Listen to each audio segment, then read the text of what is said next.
বাংলাদেশের আকাশ জুড়ে বিপিএল তোলে ঝড়, দেশে এলো দিন বদল, আবার এলো বিপিএল।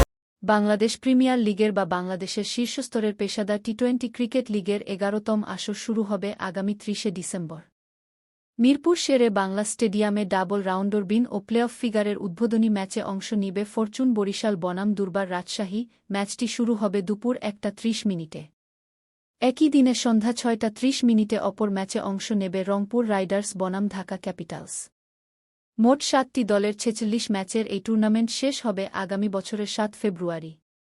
গতবারের মতো এবারও ঢাকা, চট্টগ্রাম ও সিলেট এই ৩টি ভেন্যুতে খেলা অনুষ্ঠিত হবে। ঢাকার মিরপুর শেরেবাংলা স্টেডিয়ামে ৩০ ডিসেম্বর থেকে ৩ জানুয়ারি পর্যন্ত ৮টি ম্যাচ অনুষ্ঠিত হবে।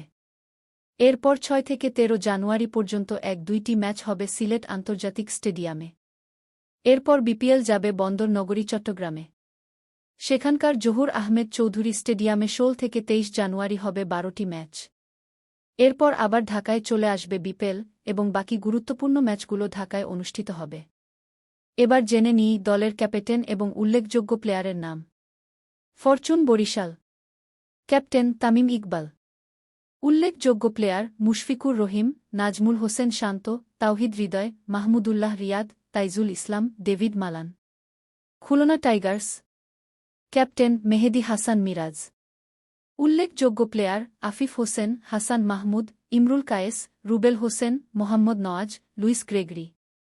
Sylhet Strikers captain Mashrafe Bin Mortaza. উল্লেখযোগ্য প্লেয়ার তানজিম হাসান সাকিব, জাকির হাসান, রনি তালুকদার, আরাফাত সানি, রিস্টপলি।